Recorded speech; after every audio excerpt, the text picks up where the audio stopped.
been down to London because I do a little bit of work with some consultant work to do with fossils, making sure fossils are real and everything else. So I've been down there, and while I was down there, I thought I'd pop along to the British Museum because I love the British Museum. It's wonderful, right? It's got some fantastic pieces on display there, as well as some fantastic evidence on display. So we'll go down there and check that out. And they also had a rather special new exhibition on Stonehenge. Now, I think what would be worth doing is pulling a whole thing together on Stonehenge because, well, I mean, it was called Stonehenge, the Wonders of Stonehenge or something like that, but it actually went well beyond Stonehenge. It looked at the whole of the antiquity of man, shall we call it, from around Northern Europe, and it was rather fascinating, including some rather interesting connections between stuff that's happening in Britain and stuff that's happening all the way over in Japan. Now, this is a time of history where people were supposed to be sort of post-dumb brute, but still not very connected, evolving as they go, isolated into little groups, no major trade. And there were some interesting little things that you actually began to dig down into and discover and find out. But in particular, I wanted to go and see this to see a few artifacts that have got some interesting connections with what we do here at Creation Research. Before we get into that, though, I'd like to introduce you to a new artifact that's now in our collection. And John, you might be interested in this as well, so pay attention because we've done a little bit of research since I told you about it. It's a little tiny scarab beetle. Yes, we have some great connections within Creation Research, and this is a genuine Egyptian scarab beetle. It's a bit of a funny shaped one. It's got some holes. It's got some things that look like wings. It's got some squiggly wiggly lines on the underneath of it. Well, I wanted this one in particular because all these little squiggly wiggly lines mean something rather special. I already mentioned this rather interesting book called Understanding Hieroglyphs by Wilson. It's a layman's book, but it's a good book to sort of give you a background into hieroglyphs and how they actually worked. And in the second chapter, it talks about names. In particular, it uses the example of the sun god Ra. Now, one of the criticisms that we have within Creation Research, or we often get with Creation Research, is why are you so hung up about day? Surely day can mean whatever you interpret it to mean. It could mean a day, it could mean a long period of time. And you've got to really think, well, all right, in today's world, day has many, many meanings. And in the past, the Hebrew word day could have different meanings. But what we really need to be asking is, what did Moses understand it to mean? And we did a presentation on part of which John did some great research along with our expert, John Osgood, into what the word day meant at the time of Moses, specifically connection with the sun god Ra. Now, Ra is interesting because he actually comes in many different forms, or so the ancient Egyptians believed, and actually talks a little bit about this in this book. The supreme solar deity was Ra, the god of the sun at its height, the book says. This is on page 17, by the way. The supreme solar deity was Ra, the god of the sun at its height. He was commonly portrayed as a man with a falcon's head on which the sun's disk was worn as a crown. See, the idea was that Ra, the sun god, would travel from one horizon to the next, carrying the sun up on his head. The creator Atum was also associated with the god Ra and with the sun, often being named Ra Atum. This is a different form of Ra. He was the sun, and its descent from noon to sunset in the west, especially in the dangerous realms of the underworld, through which he had to travel each night to reappear at dawn the next day. In other words, we're talking about two gods that represent essentially the same god, but they are representative of the day, the cycle of the day. Ra, the chief god, brings the sun from the morning up to noon. Ra Amun takes it down the other side, and all of these together, it says here, the sun rising and setting was the Horus of two horizons, seen as a soaring or a diving falcon. The sun god who was seen to ascend to the morning sky was represented by a scarab beetle pushing the sun before him as the insect rolls its ball of dung.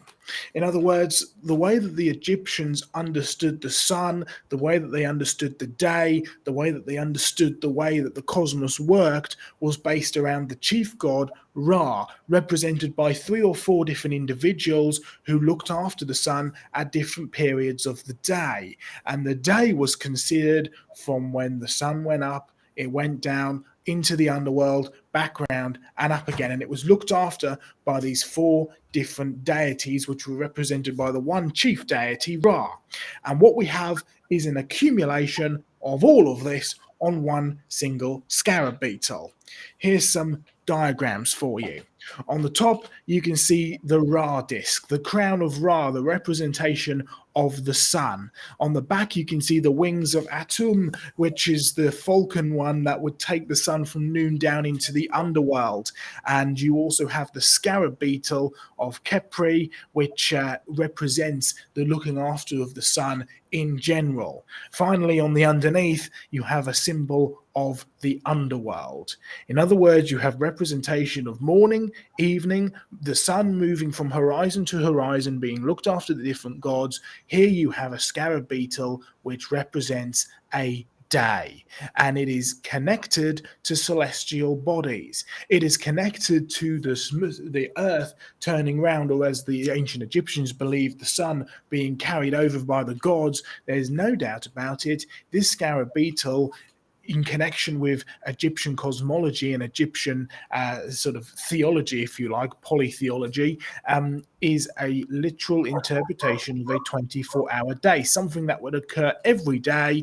This is what they believed. So yes, Moses certainly knew what day meant. Moses certainly, who grew up being taught all of the Egyptian mythology and cosmology and belief system, and you can see this all represented in one single scarab beetle. So it's a great new addition to the creation research collection, a whole scarab beetle representing a day, something that Moses would have clearly understood. And you know for sure that no ancient Hebrew, when Moses wrote, and in 6 days God created the heavens and the earth, would turn around to Moses and say, "Excuse me, Moses, what do you mean by the word day?" It was clearly to be understood as a literal 24-hour day. So there's a rather interesting little connection for you there. All right, let's have a look at some pretty pictures from the British Museum. This one struck me. John, I wonder if you can notice what's special about this. It's an axe, one of those axes. In this case, this isn't a hand axe. This would be fitted into a large branch, which would be used as a handle. This comes from Africa. And can you see the wonderful fossil sort of running down the middle of it here, the big Orthoceras nautiloid fossil? This isn't certainly the first time that I've found. Sorry, say again. I certainly can see it. And yes, this isn't the first time I've seen fossils incorporated as part of hand axes. I've seen some of the flint ones from Norfolk, which have got some like little fossil shells and stuff, which they certainly seem to, recognize that this was special and actually almost make them a feature of the hand axes. So there's a fun little interesting one. Here's some more pictures from the British Museum that I took. I mean, John, can you see what the Egyptian's holding there? I mean, it's a funny curved throwing stick, and I think you have a name for these funny curved throwing sticks in your country, don't you? Yes. I remember when we were doing the Origin of Races DVD, we had to pay the British Museum £1,000, and this is 30 years ago. So £1,000 for the privilege of just filming that and showing people that boomerangs did exist everywhere. And they weren't the first. I mean, you find them in Poland, you find them everywhere. Aborigines in Australia are the last people to keep using them. Absolutely, yeah. So there you go, curved throwing boomerangs from ancient Egypt.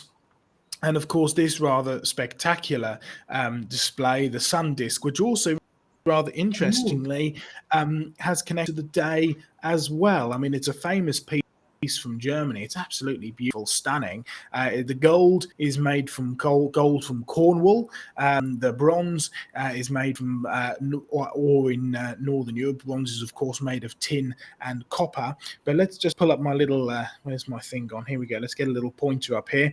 You've got another little connection to the day because you see this curve here. And you see this curve here.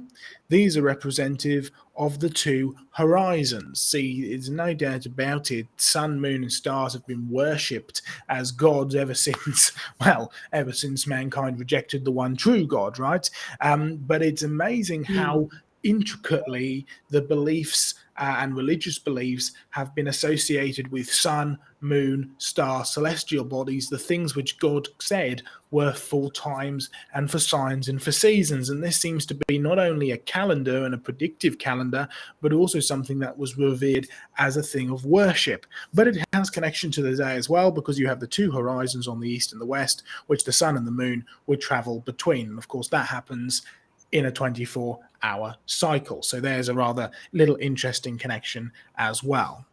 Okay, finally, this is what I really wanted to see. You can see a large block, sort of triangular block behind me there with some funny squiggles on it. Here's a picture a little bit closer up. You see all the little triangles, the little squiggles and the little wiggles. Well, I actually saw this block first of all in my British Museum magazine, which came through a few weeks ago, and I excitedly sent a photo of it over to John. Why? Well, there it is close up. Take a good look, particularly at these ones down here. You can see kind of like they're almost just crude V-shaped type of things. Here's some more of them over here. Nice and close. Yeah, pretty clear. And here's one that John Mackay found. Yes, this isn't in Scotland where the big block was found. This was down at Ostcliffe underneath the Severn Bridge, which you can see behind John there, down near Bristol. And you can see a rather lovely thing which he found. You can see it's a good photograph of it there on the right hand side. There's a comparison side by side. There's no doubt about it, we're looking at the same kind of old Mesolithic artwork, commonly referred to as prehistoric artwork. So a fabulous find for creation research, which we sort of guessed that that was what it was when we first found it, but it's taken a few years to absolutely confirm it. If you go through my big book on Stonehenge, which is based off of the museum exhibit, it talks quite a lot about these kind of displays and artifacts, and it seems to, and nobody really knows what it represents. There's not really any real translation, but it certainly seems to be associated with some kind of messaging, some kind of spiritual significance, perhaps, but really they don't know. But it's a wonderful piece to actually be able to have and put in the museum as an old piece of, very, very old piece of artwork.